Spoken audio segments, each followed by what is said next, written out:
पूर्वी उत्तर प्रदेश के बसंतपुर गांव के आखिरी सिरे पर एक छोटा सा कच्चा घर था। घर बहुत साधारण था, न ज्यादा मजबूत और न ही ठीक से बना हुआ।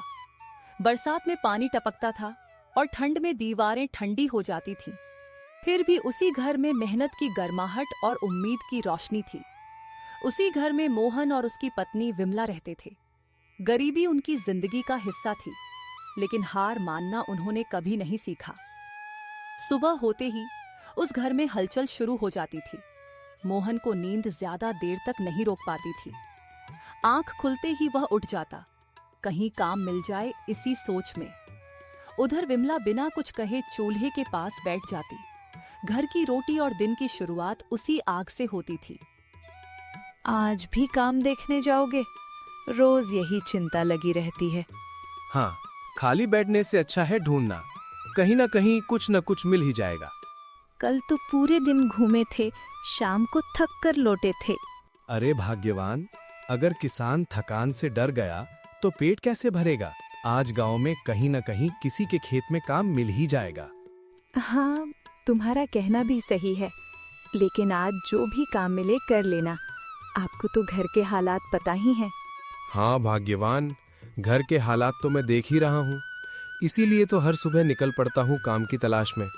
लेकिन तुम चिंता मत करो, मेरा दिल कह रहा है कि आज कुछ ना कुछ काम मिल ही जाएगा। इतना कहकर मोहन काम की तलाश में घर से निकल पड़ा। दिल में उम्मीद थी, भले ही रास्ता आसान नहीं था। पीछे विमला रह गई, चूल्हे की आग और आने वाले दिन की चिंता संभालते हुए। मोहन चलते हुए गांव के बाहर पहुंचा गया। रास्ते में जमींदार का बड़ा खेत पड़ता था। वहीं उसने देखा कि कई मजदूर काम कर रहे थे। उसी समय जमींदार सेठ भी खेत पर ही थे। वे काम को देख रहे थे। तभी उनकी नजर मोहन पर पड़ी। सेठ ने मोहन को देखते ही आवाज दी, अरे मोहन, सब ठीक ठाक है? घर द्वार खेत बाड़ी सब सही सलामत बाना? हाँ सेठ जी, जैसे तैसे चल रहा है। भगवान के भरोसे दिन कट जात बा। आज इधर कैसे आना भइल? कोई जरूरी काम रहे कि बस यूं ही खेत खलियान देखत आ गई नी? काम के तलाश में निकले बानी सेठ जी। अगर कुछ हो मिल जाए तो दिन के गुजर बसर हो जाए। मजदूरी मिल जाए तो पेट के आग बुझ जाए। अरे मोहन, आज मजदूर कम बा हमरे पास। अगर चाहो तो यहीं लग जाओ। सूरज ढलते तक काम रही, शाम होते ही तोहार मेहनताना मिल जाई। ठीक बा सेठ जी, हम तैयार बानी। आज के काम से अगर घर चल जाई तो बहुत हुई। ए मेहरबानी खातिर तोहार दिल से धन्यवाद बा। मोहन की आंखों में उम्मीद की हल्की सी चमक आ गई। काम मिलते ही उसके चेहरे पर जो सुकून उतरा, वो बता रहा था कि आज की रोटी अब पक्की हो चुकी थी। मोहन बिना देर किए काम में जुट गया। मन में कोई चाल नहीं, कोई बहाना नहीं। वो पूरी ईमानदारी और पूरी मेहनत से दिन भर पसीना बहाने लगा। शाम होते ही सेठ ने मोहन को उसकी मेहनत की मजदूरी थमा दी। पैसे हाथ में आते ही मोहन सीधे बाजार पहुंचा। थोड़ी सब्जी और घर के लिए जरूरी राशन लिया और मन में सुकून लिए अपने घर की ओर चल पड़ा। अरे मोहन, आज तो हाथ भरा भरा लग रहा है। लगता है भगवान ने आज हमारी सुन ही ली। हाँ विमला, आज काम मिल गया था। तभी आज आपको देर हो गई। मैं सोच ही रही थी। सेठ जी के यहाँ मजदूरी का काम मिल गया था और सेठ जी ने शाम को पैसे भी दे दिए। आज का दिन तो किसी तरह कट जाएगा जी, लेकिन कल का क्या होगा? मुझे बड़ी चिंता हो रही है। अरे भाग्यवान, तुम इतना चिंता क्यों करती हो? कल का कल देखेंगे। ईश्वर कोई ना कोई रास्ता कल भी निकाल ही देगा, देखना। आज की रोटी का इंतजाम हो गया था। विमला चूल्हे पर खाना बनाने लगी, लेकिन दोनों के मन में कल की चिंता बनी रही। वे यही सोचते रहे, सुबह फिर काम मिलेगा या नहीं। अगली सुबह मोहन फिर जल्दी उठ गया। काम की चिंता मन में थी, लेकिन हाथ खाली बैठने की आदत उसे थी नहीं। वो चुपचाप घर से निकला और काम की तलाश में गांव की ओर चल पड़ा। थोड़ी देर बाद उसे यादव जी खेत के पास दिखे, जो अपने खेत में काम के लिए मजदूर का इंतजार कर रहे थे। हालांकि यादव जी का नाम गांव में बहुत खराब था।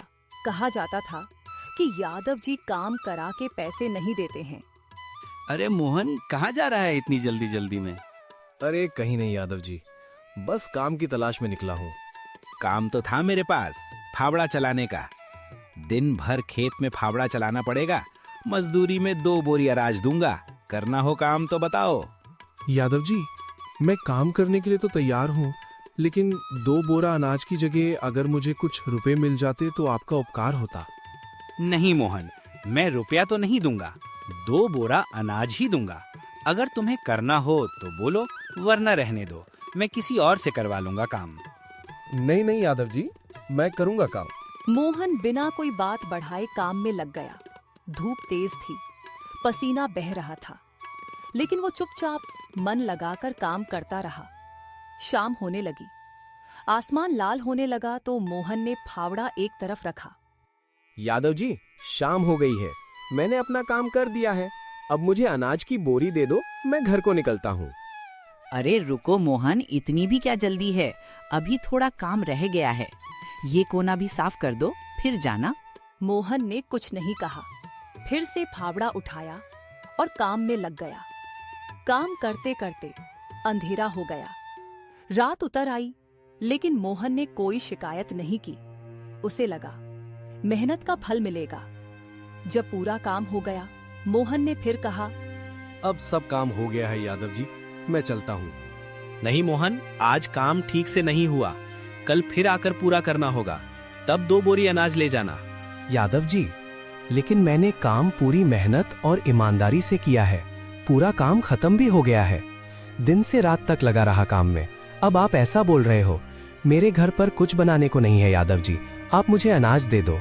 अगर तेरे घर पे कुछ भी बनाने को नहीं है तो इसमें मैं क्या करूं? मैं तो अनाज की बोरी तुझे कल ही दूंगा, काम पूरा होने के बाद। और अब मुझसे तू ज्यादा बहस मत कर, समझा? यादव जी की नीयत बदल चुकी थी। वो बात टालने लगे। उसी समय रास्ते से गांव का वही जमींदार गुजर रहा था जिसने एक दिन पहले मोहन को अपने खेत में काम दिया था। वे इलाज के लिए गुजरात जा रहा था। शोर सुनकर वो रुक गया। का बात बा यहाँ? इतना रात में खेत पर काहे शोर शराबा हो रहा बा? कोनो झगड़ा बा का? जरा बतावा। मोहन ने धीरे धीरे सारी बात बता दी। दिन भर का काम, रात तक की मेहनत, सब कुछ। बात पूरी होते ही जमींदार का चेहरा बदल गया। उसने सीधा यादव जी की ओर देखा। यादव, अगर मजदूर के मेहनत के बदले अनाज नहीं दिहलस तो हम खुद पंचायत में ये बात उठाई। फिर तोहार खेत खलिहान पर सवाल उठे में देर ना लगी। अभी और यहीं 2 बोरी अनाज दे दे, नहीं तो अंजाम ठीक ना हुई। जमींदार की बात सुनते ही यादव जी घबरा गए। उनके चेहरे का रंग उड़ गया। बिना कुछ कहे उन्होंने 2 बोरी अनाज मजबूर होकर मोहन को दे दिया।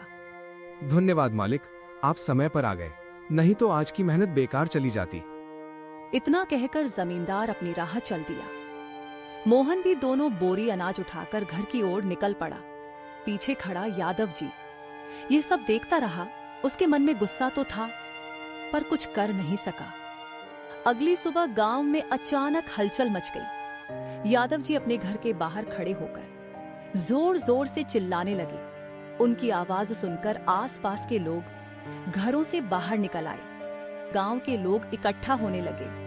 थोड़ी ही देर में बात पूरे गांव में फैल गई। तभी गांव का एक आदमी आगे आया। अरे क्या हो गया है यादव जी, इतनी सवेरे क्यों चिल्ला रहे हो? कोई आफत आन पड़ी है क्या? रात में मेरे घर से 2 बोरी अनाज चोरी हो गई है। इतने सालों में ऐसा कभी नहीं हुआ। समझ में नहीं आ रहा किसने इतनी हिम्मत की। जरूर कोई जान पहचान वाला ही होगा। मैंने रात में किसी को जाते देखा था। वो चुपचाप इधर उधर देखता हुआ निकल रहा था और उसके सर पर 2 बोरी भी लदी हुई थी। किसे देखा था? साफ साफ बोलो, अंदाजे में दांत मत करो। जो देखा है वही बताओ।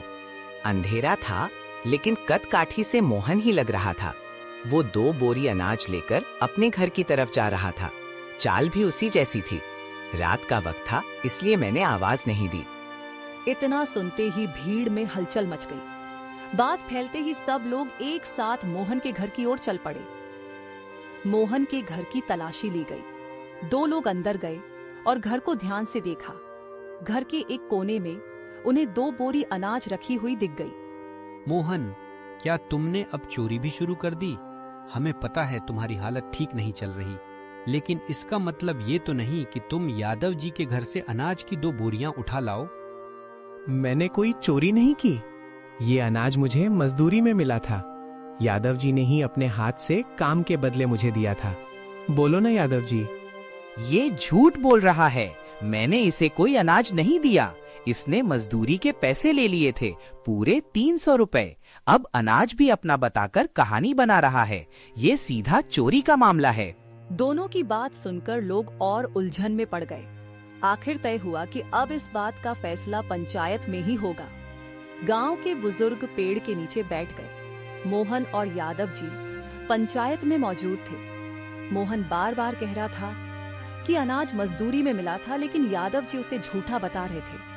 पंचायत ने फैसला सुनाया, मोहन दोषी है, उसे गांव छोड़ने को कहा गया। मोहन ने सिर झुकाया और समझ गया कि आज कोई उसका पक्ष नहीं ले रहा। मोहन घर में पहुंचा। अंदर विमला उसका इंतजार कर रही थी। मोहन को देखते ही वो बेचैन हो उठी। क्या हुआ मोहन? पंचायत में क्या फैसला हुआ? उन्होंने मेरी बात नहीं सुनी। पंचायत ने मुझे दोषी ठहरा दिया।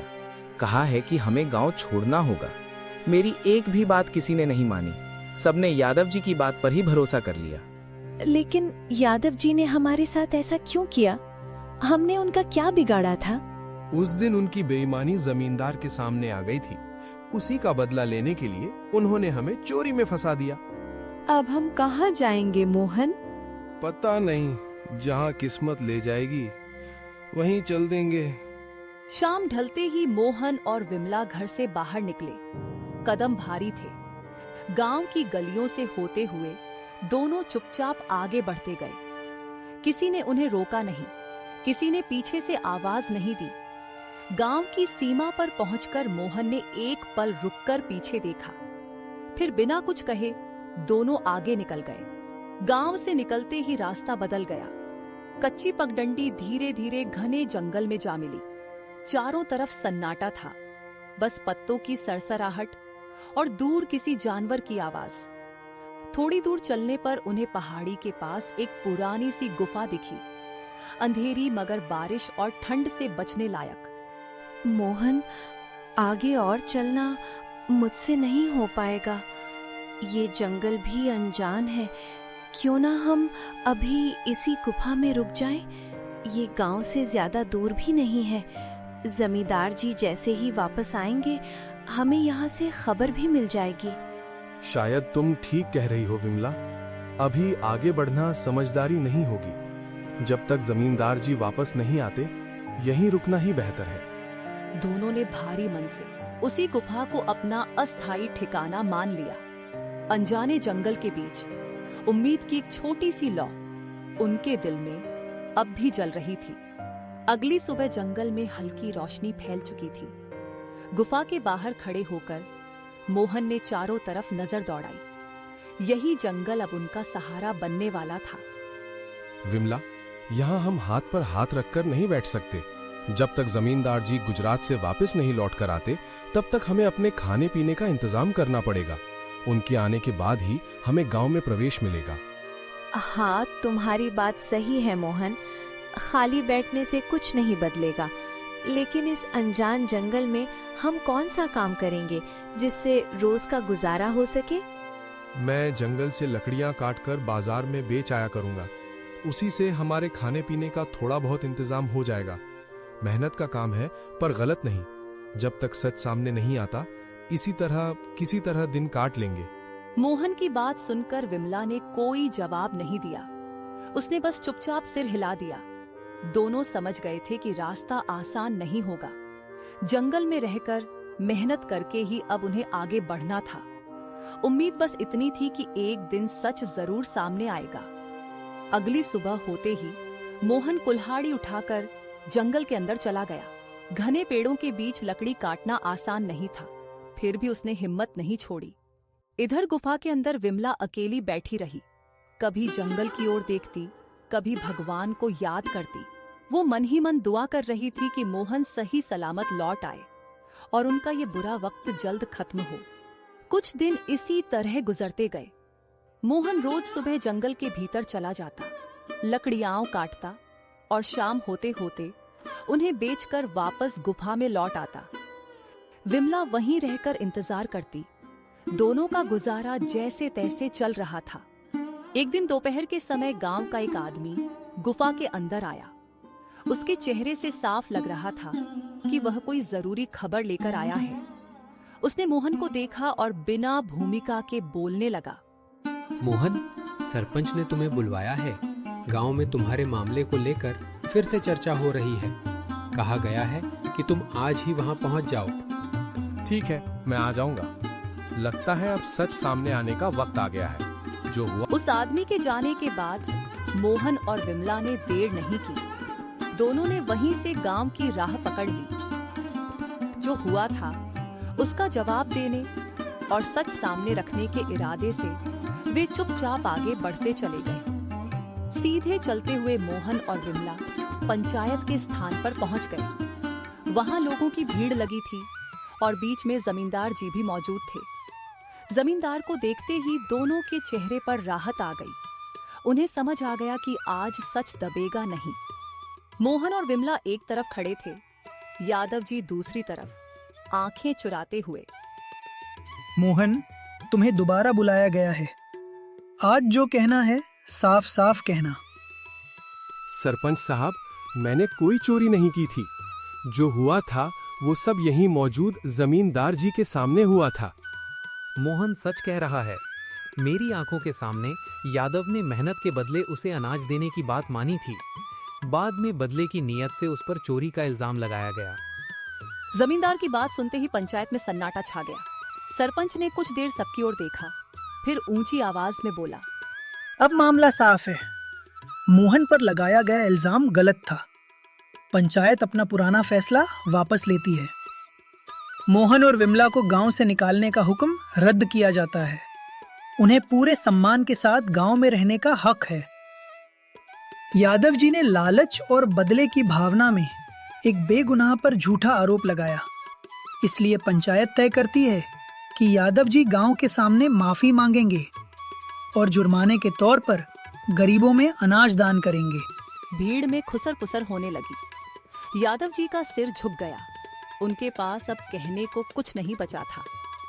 फैसला सुनते ही मोहन और विमला की आंखें भर आईं। जो अपमान और डर उन्होंने सहा था वो आज इंसाफ में बदल गया था। दोनों ने मन ही मन पंचायत और जमींदार का धन्यवाद किया। अब उन्हें गांव छोड़ने का डर नहीं था, बल्कि भरोसा था कि सच्चाई देर से सही लेकिन जीतकर ही सामने आती है।